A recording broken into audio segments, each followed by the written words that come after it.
శ్రీగురుభ్యో నమః. హరి ఓం. జాతవేదసే సునవామ సోమమర్రాతీయతో నిదహతి వేదః సనః పరుషతి దుర్గాని విశ్వానావేవ సింధుంత్రితాదగ్నిః తామగ్నివర్ణం తపసా జ్వలంతీం వైరోచనీం కర్మఫలేషు జుష్టాం దుర్గాం దేవీగుం శరణమహం ప్రపద్యే. శుతరశితరశే నమః. జగదాంబికా పాదార్పణమస్తు. ధనుసు రాశి వారికి నవంబర్లో ఏ విధమైన ఫలితాలు గోచరిస్తున్నాయి? ఆర్థిక సమస్య పరిష్కారం అయ్యేటువంటి అవకాశం ఉందా లేదా? ఆరోగ్యపరమైనటువంటి సమస్యలు ఏమన్నా ఎదుర్కొంటున్నారా? లేకపోతే ఈ నవంబర్ నెలలో ఉద్యోగ స్థిరత్వం అనేటువంటిది ఏర్పడుతుందా లేదా? అదేవిధంగా నీ తాత ముత్తాతల నుంచి లభించేటువంటి ఆస్తి కానీ ఆకస్మికమైనటువంటి ధనం కానీ మిమ్మల్ని భరించే అవకాశం ఉందో లేదో, ఇటువంటి విషయాలన్నింటినీ కూడా మనం ఒకసారి పరిశీలన చేద్దాం. ముందుగా ధనుసు రాశి వారు మూలా నక్షత్ర 4 పాదాల వారు, అదేవిధంగా పూర్వాషాఢ 4 పాదాల వారు, ఇక ఉత్తరాషాఢ 1వ పాదం వారు ధనుసు రాశిలోకి ఇచ్చేస్తారు. ఈ నెలలో ధనుసు రాశి వారి లక్షణాలు ఏ విధంగా ఉంటాయి అనేటి మనం ఒకసారి పరిశీలన చేద్దాం. ధనుసు రాశి వారు తరచుగా తన ఆలోచన ధోరణిని మార్చేసుకోవడం, ఏబి అనేటువంటి 2 ధోరణులతో ఉండడం, ఇది కాకపోతే అది, అది కాకపోతే ఇది అనేటువంటి ఒక ఎదుటి వ్యక్తిని భ్రమపరిచేటువంటి అవకాశాలతో తన అనుకున్న పనిని నిర్వర్తించుకోవడం, అనుకున్నది సాధించడం కోసం ఎంతవరకైనా ఏదన్నా చేయడానికి ఈ నవంబర్ నెలలో ధనుసు రాశి వారు ఎంతవరకైనా చేస్తుంటారు. ఇక ఇటువంటి వారితో నవంబర్ నెలలో మనం కలిసి ఉండడం వల్ల ఏ సమస్యని ఏ విధంగా పరిష్కరించాలి, ఏ ఆలోచనతో ఒక సమస్యను మనం చూడాలి, ఏ కోణాల్లో మనం ఈ సమస్యను చూడగలుగుతాం అనేటువంటి విషయం ఈ ధనుసు రాశి వారితో స్నేహం చేయడం వల్ల నవంబర్ నెలలో మనం తెలుసుకుంటూ ఉంటాం. ధనుసు రాశి వారికి ఈ నెలలో ఆర్థికంగా స్థిరమైనటువంటి ఒక స్ట్రాటజీని ప్లాన్ చేయడం, ఒక అప్పు ఏదైతే ఉంటుందో దాన్ని 98% పూర్తి చేసేయడం, ఈ నెలలో నేను అప్పులేమీ లేకుండా పూర్తిగా అప్పుల మీద కాన్సన్ట్రేషన్ పెట్టి ప్రశాంతమైన జీవితాన్ని ఏర్పరచుకుందామనేటువంటి ఆలోచనలోకి రావడం, అదేవిధంగా ఆచరించడం, ఈ నెలాఖరు అయ్యేసరికి 78% మీ అప్పులను క్లియర్ చేయడం, ఇదే టార్గెట్గా మీరు పనిచేయడం అనేటువంటి జరుగుతుంది. ఇన్ని రోజులు మెంటల్ టెన్షన్ తీసుకున్నాను, నాకు ఈ మానసిక ఒత్తిడి వద్దు, నాకు ప్రశాంతంగా ఉండాలి, ఏదన్నా చేసినా సరే బల్క్గా ఒక చోట అప్పు తెచ్చి చిన్న చిన్న అప్పులన్నీ కూడా క్లియర్ చేసి ప్రశాంతంగా ఉంటాను అనేటువంటి నిర్ణయం నవంబర్ నెలలో ధనుసు రాశి వారు 12వ తారీఖు నుంచి తీసుకుంటుంటారు.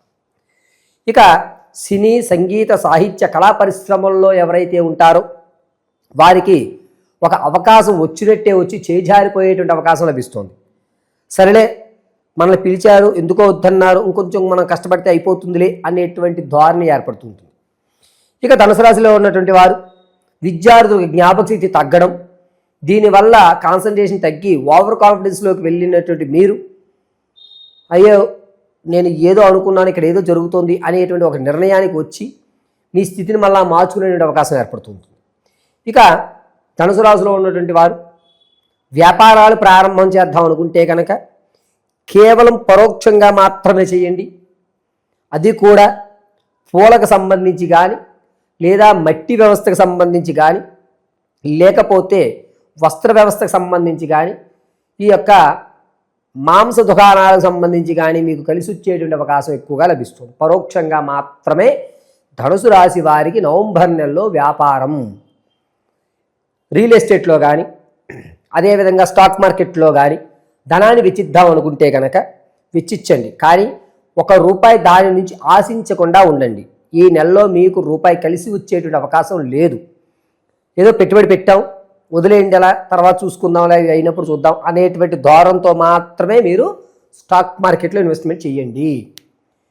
విదేశాలకు వెళ్ళాలి అనేటువంటి కుతూహలంతో ఉన్నటువంటి వారు, ఇంతకుముందు అప్లై చేసి అది రిజెక్ట్ అయినటువంటి వారు ఈ నవంబర్ నెల 18వ తారీఖున ఏదన్నా అమ్మవారి దేవాలయంలో అర్చన చేసి ఆ తదనంతరం మీరు అప్లై చేయండి, కలిసి వచ్చేటువంటి అవకాశం లభిస్తుంది.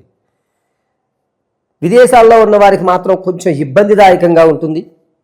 చాలా వరకు విదేశాల్లో ఉన్నవారు ధనపరంగా లేనిపోని ఇబ్బందులు అనేటువంటివి ధనుసు రాశి వారికి కలుగుతుంటుంది. భర్తల మధ్య అన్యోన్యత అనేటువంటిది పెరుగుతుంది. నలుగురు మిమ్మల్ని చూసి ఆదర్శప్రాయంగా తీసుకునే అవకాశం లభిస్తుంది.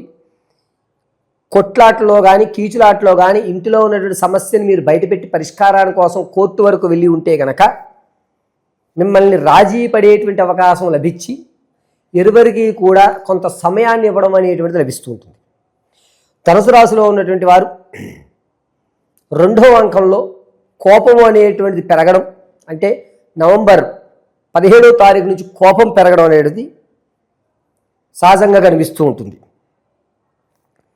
తాత ముత్తాతల నుంచి వచ్చేటువంటి ఆస్తి ఏదైతే ఉంటుందో ఆ ఆస్తి మీరు అనుభవించలేకుండా దాన్ని కేవలం గిఫ్ట్ డీడీగా, అంటే మీరు దాన్ని తీసుకుని వేరే వాళ్ళకి ఇవ్వడానికే తప్ప దాని నుంచి మీరు తినేటువంటి అవకాశం ఎక్కడా లేదు. నవంబర్ నెలలో అటువంటి తాత ముత్తాతల నుంచి ఆకస్మిక ధనం ఏదైతే వస్తుందో ఈ ఒక్క నెల కూడా దాన్ని ఏదో కారణంగా మీరే స్వయంగా దాన్ని వాయిదా వేసుకోండి. ఒకవేళ ఈ నెలలో మీరు వాయిదా వేయలేకపోతే కనుక దాని నుంచి వచ్చేటువంటి ఒక చిన్న లిటికేషను మీరు అనుభవించకుండా వేరే వాళ్ళు అనుభవించడానికి కారణం అవుతుంది. ఆడవారి విషయానికి వస్తే కనుక మీ యొక్క కుటుంబ వ్యవస్థలో మనస్పర్ధలు రావడం, ఇన్నాళ్ళు నువ్వు మంచిదాను అనుకున్నావు, నువ్వు ఇలా మాట్లాడతావని మాకు తెలియదు అని మీ మీద నేలాపనిందలు వేసి మిమ్మల్ని దూరం పెట్టేటువంటి అవకాశం ఎక్కువగా ఉంది. సంతానం కోసం ఎవరైతే చూస్తున్నారో వారికి పుత్రికా సంతానం కలిగేటువంటి అవకాశం ఎక్కువ లభిస్తుంది. ఎవరైతే గర్భం దాల్చాలి అనేటువంటి వ్యవస్థలో కానీ ట్రీట్మెంట్లు ఎవరైతే చేయించుకున్నారో వారికి కొన్ని ఇబ్బందులే కలుగుతున్నాయి. ప్రసవానికి ఉన్నటువంటి వాళ్ళకి మాత్రం అనూహ్యంగా 8వ నెలలోనే డెలివరీలు అయ్యేటువంటి అవకాశం లభిస్తుంది. 10వ నెల వరకు కూడా శిశువు మీ గర్భంలో ఉండేటువంటి అవకాశం ఎక్కడా కనిపించడం లేదు. ధనుసు రాశిలో ఉన్నటువంటి వారు వివాహం కొరకు ఎవరైతే చూస్తున్నారో వారికి వివాహంలో కొంచెం ఇబ్బందులు కలుగుతూ ఉంటాయి. మన పిల్లాడు అనిపించుకున్న తర్వాత మనస్పర్ధలు అనేటువంటి పెరుగుతాయి.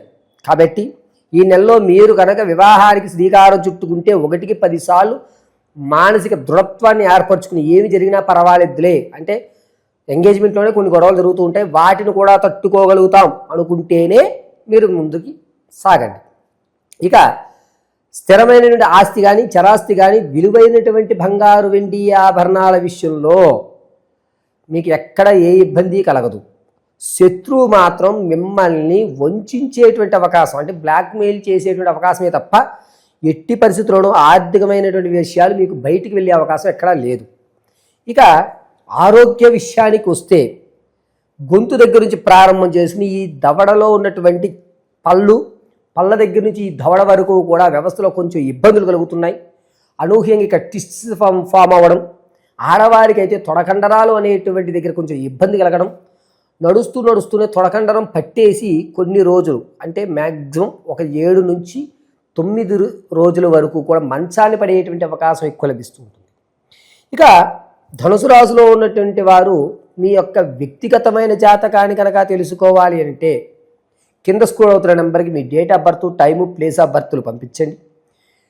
మీ సమస్య ఏదైనా సరే, ఉద్యోగం రాకపోయినా, వివాహం జరగడం లేదన్నా, సంతానాల కోసం ఎదురు చూస్తున్నామండి కలగడం లేదండి అన్నా, అసలు నా భవిష్యత్తులో నేను అనుకున్న గోల్ రీచ్ అవుతానా, రీచ్ అవ్వాలి అంటే ఏ పరిహారాలు నేను చేసుకోవాలి, ఒకవేళ నా శత్రువులు నన్ను ఎక్కువగా టార్గెట్ చేస్తున్నారు అనేటువంటి విషయం కానీ, తరచూ అనారోగ్య పాలవుతున్నాను అనేటువంటి సమస్య ఏదన్నా సరే దానికి తగు పరిష్కారం ఖచ్చితంగా మీకు తెలియజేయడం జరుగుతుంది.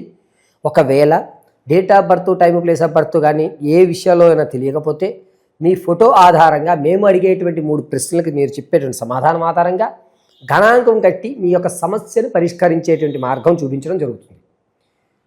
ఇక ధనుసు రాశి వారికి గోచార రీత్యా ఈ నెలలో చేసుకోవలసినటువంటి పరిష్కారాలు. ముందుగా ఈ ధనుసు రాశి వారు నిత్యము కూడా కుడివైపు తొండం కలిగినటువంటి గణపతి ఆరాధన చేయడం లేదా శ్వేత గణపతిని ఆరాధన చేయడం మంచిది. ప్రతిరోజు గరికి గణపతి వద్ద సమర్పించి 21 ప్రదక్షిణలు చేసి 5 గుంజీలు గణపతి ఎదుట చేసుకుని అమ్మవారి యొక్క కుంకుమని అడ్డంగా ధరించి మధ్య భాగంలో మీరు భస్మాన్ని ధరించాలి.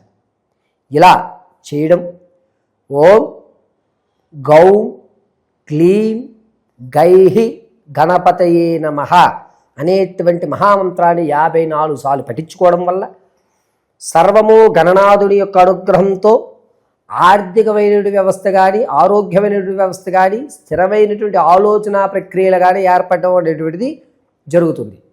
పరమేశ్వరార్పణమస్తు. సరిపోయిందా?